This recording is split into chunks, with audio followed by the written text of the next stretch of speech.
숨쉬기도 어려운 일본의 폭염. 심지어 논에 있던 가재까지 익혀버렸습니다. 6월부터 시작된 폭염으로 사람은 물론 동물까지 힘든 상황. 더위에 지친 강아지들은 물속으로 뛰어듭니다. 도쿄 도심의 최고 기온은 36.4도로 기상 관측 147년 만에 최고치.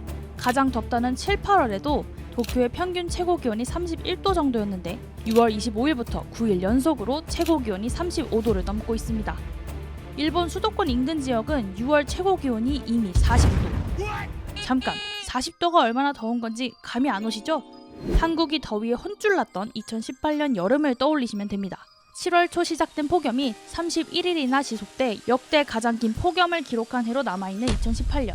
도로가 갈라지고 의자가 스스로 타게 만들었던 레전드 여름이 일본에서는 아직 본격적인 여름이 오기도 전인 6월부터 시작된 겁니다.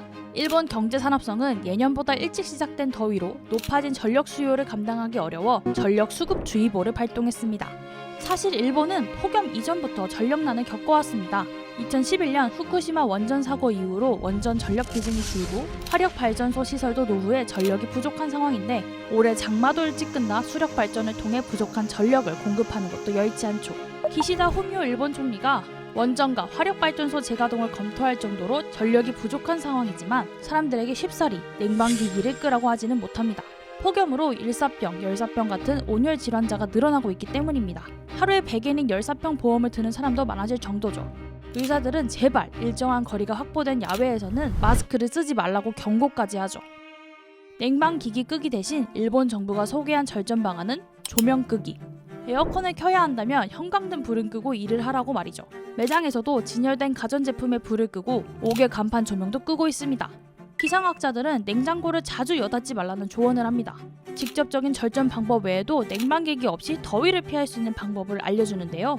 한 도시의 관광협회에서는 더위를 피할 수 있는 지역 내 장소들을 알려주고 선물로 발닦는 수건을 준다고 합니다. 일부 학교에서는 코로나 이후 중단된 수영 수업을 3년 만에 재개해 야외 수업을 대신하고 있죠.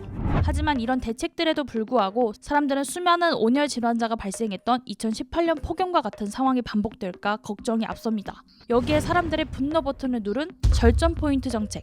지정된 시간 동안 전력 소비를 줄일 경우 전기 요금을 결제하거나 특정 사이트에서 물건을 구매할 수 있는 포인트를 준다는 것인데요. 이미 지역별 전력 회사에서는 사용하고 있었지만 이번에 정부가 나서 모든 지역에 2,000엔 상당의 포인트를 추가로 주겠다며 절전을 적극 장려하는 바람에 사람들은 절전 포인트 받으려다 열사병 치료비가 더 나온다며 비판하는 패러디를 만들었죠. 차분히 들어주세요. 절전 포인트 쌓으려다 에어컨을 사용하지 않은 당신의 병원비는 85,600엔입니다. 지금 이대로라면 전력난이 대규모 정전으로까지 이어질 위험이 있지만 당장 전력 사용량을 줄인다면 사람들의 목숨이 위태로워질 수도 있는 일본. 한국도 사상 첫 6월 열대야가 발생하고 전력난 우려가 있는 만큼 일본의 한정된 이야기만은 아닐 것입니다. 최악의 폭염과 최악의 전력난, 그리고 곧 다가올 태풍까지 지구 어느 나라도 예외는 아닌 상황에 우리는 무엇을 해야 할지 고민해야 할 시기입니다.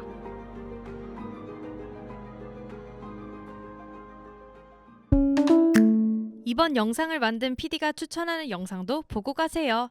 스브스 뉴스의 다른 영상을 즐기시려면 구독 버튼을 꼭 눌러주세요.